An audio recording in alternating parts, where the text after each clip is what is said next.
what is the most obvious aspect of social media that makes it a revolution, meaningfully different from the old media and from the printing press.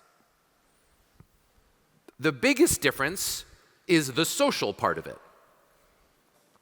The social part of it is the part where the views that you or I express or hold are transmitted to the world not through a single channel of I write my pamphlet and offer it for sale, or I write my theses like Luther and I nail them to the wall of the church, to the door of the church. Rather, my views are disseminated via a hub that is a technological hub that uses algorithmic tools to guess, and it's only a guess, but it's a really good guess, who else would like to hear those views. That vastly amplifies my voice if the algorithm thinks that my voice will reach a lot of people and that they'll be engaged by it. If it doesn't guess that, I'm no worse off than I was in the era of the pamphlet or even the early internet where I just created my blog. I'm no worse off. Nobody will listen to me.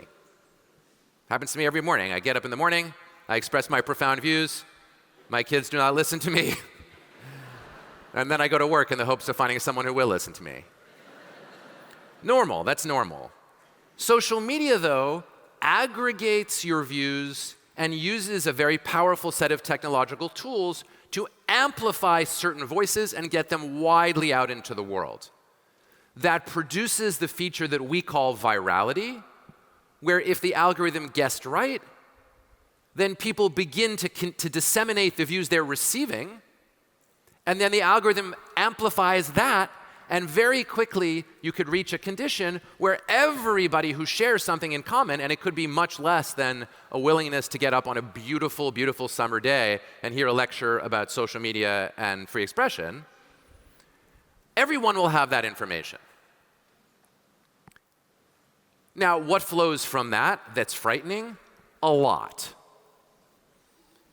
Number one, and probably most fundamentally, when we get this information, we are not having the experience that we're accustomed to having of many different views being out there in the world, and we having to pick and choose what to believe.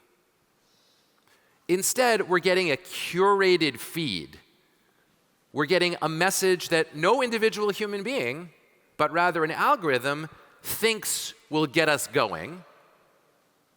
And we are much more likely, it turns out, at least at this stage in human development, to believe what we hear in this way than we would be if we were just receiving it by the usual channels of information.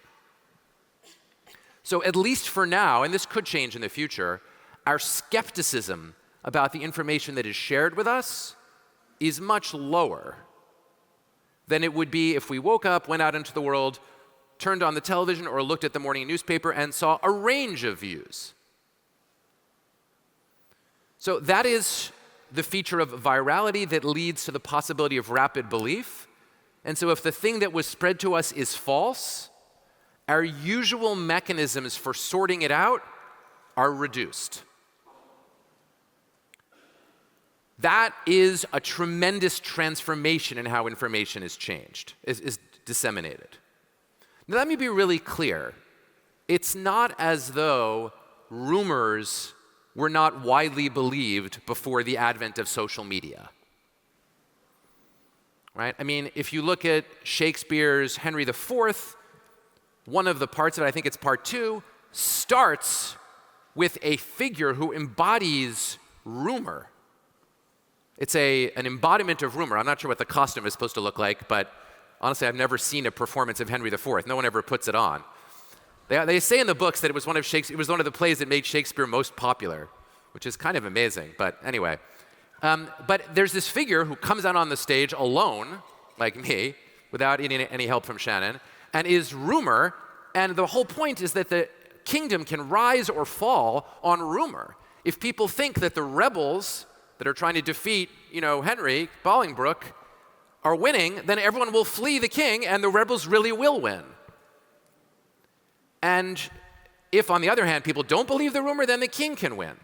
So, this is a 17th century imagining of 13th and 14th century events that already recognizes that what people believe matters. So this is not a new problem in that regard. What's new is the mechanism whereby the rumors are spreading. Our ease and immediacy of belief is probably a product of the same social forces that made people believe rumor from time immemorial. But this leads to the second feature of social media that is very scary, and that is that operation, that social intermediation process, is owned by a private company or a handful of private companies. And that means that the power to decide what the algorithm will say, and therefore indirectly the power to ascertain what we believe, is controlled by just a handful, a tiny number of big, powerful actors, private actors.